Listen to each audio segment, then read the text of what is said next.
अस्सलाम वालेकुम नाज़रीन, एक नई वीडियो में खुशामदीद। आज की वीडियो में आपके साथ शेयर करूंगी बाल्टी दाल की बहुत ही मज़ेदार सी रेसिपी। तो कैसे बनाएंगे इसको।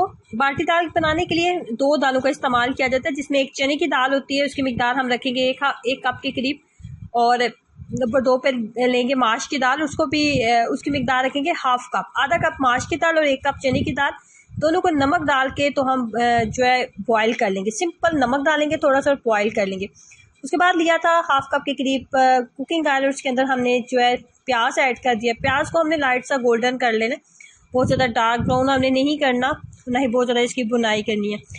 बस लाइट सा जैसे गोल्डन कलर इसका होगा तो इसके अंदर हमने 2 दरमियाने साइज़ के टमाटर ऐड कर देने हैं।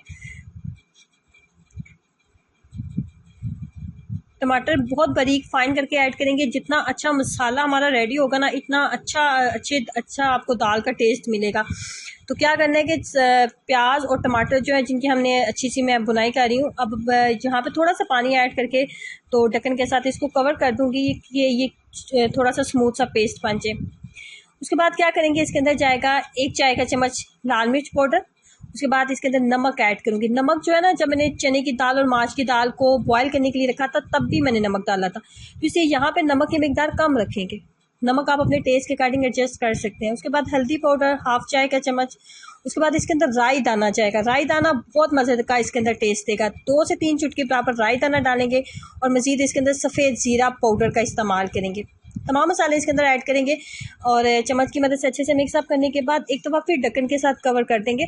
और बीच में अगर आपको थोड़ा सा पानी ऐड करना आपको लगे कि पानी ऐड करना चाहिए, तो आप इसके अंदर पानी ऐड कर सकते हैं। स्मूथ सा पेस्ट बन चुका है। उसके बाद ये अब यहाँ पे हमने जो दाल बॉयल की है ना, चने की दाल और माश की दाल, 1 कप चने की दाल और हाफ कप माश की दाल, सिर्फ नमक डाल के तो बॉयल कर लिया है। तो वो पानी समेत, जब उसके अंदर थोड़ा सा पानी रह गया था, उसी पानी समेत मैंने इसके अंदर डाल दिया, ताकि यहाँ पे फ्लेम को मीडियम कर देंगे ताकि इस मसाले के अंदर भी दाल थोड़ी सी कुक हो जाए और तमाम मसालों का जो टेस्ट है वो दाल के अंदर ऐड हो जाए। तो इसलिए मैं इसके अंदर इसको डाल रही हूँ। जैसे पानी इसका जो है थोड़ा सा ड्राई होने लगेगा, अगर आप ग्रेवी वाली रखना चाहते हैं तो थोड़ी सी ग्रेवी भी आप रख सकते हैं, जैसे कि वीडियो में आपको नज़र आ रहा है, लेकिन मैं इसको थोड़ा सा मज़ीद थिक करूँगी। और अब यहाँ पे हम दूसरी साइड पे जो है इसका तड़का तैयार कर लेते हैं। इसका तड़का जो है बहुत मज़े का बनता है, तो उसके लिए मैंने थोड़ा सा कुकिंग ऑयल लिया। तो इसके अंदर सबसे पहले हम प्याज ऐड करेंगे।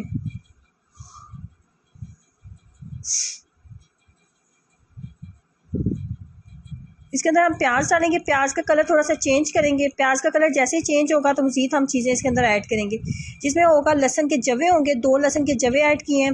उसके बाद इसके अंदर कड़ी पत्ता ऐड करूँगी। कड़ी पत्ते के अलावा इसके अंदर जो है थोड़ी सी अदरक भी जाएगी। उसके बाद इसके अंदर मज़ीद सब्ज़ मिर्ची भी ऐड करेंगे। सब्ज़ मिर्ची अगर आप नहीं डालना चाहते तो यहाँ पर स्किप भी आप कर सकते हैं। और मज़ीद इसके अंदर साबुत सफ़ेद ज़ीरा जाएगा।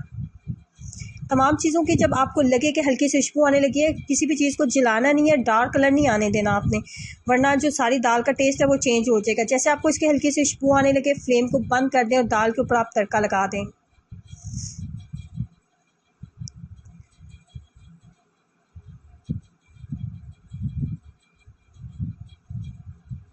तड़का जो है तो आपकी जो दाल होती है, कोई सी भी आप दाल बना रहे हो, तड़का अगर आपने बहुत अच्छा सा लगा रही है ना, तो यकीन करें आपकी दाल को 4 चांद लग जाते हैं। तड़का इतना ज़्यादा ज़रूरी होता है दाल में। और मसाला बना के जो दाल बनाई जाती है उसके साथ भी अगर आप दाल को सिर्फ तड़का लगा लें, लास्ट पे सिंपल कोई भी चीज़ आपके पास मौजूद नहीं है तो आप देसी घी का तड़का लगा दें दाल को, तो उससे भी दाल का फ्लेवर बहुत कमाल का हो जाता है। और इस तरीके से बाल्टी दाल जो है तैयार हो गई है। ट्राई करें और अपना एक्सपीरियंस शेयर कीजिएगा। वीडियो को लाइक करना और चैनल को सब्सक्राइब करना मत भूलें। अल्लाह हाफिज़।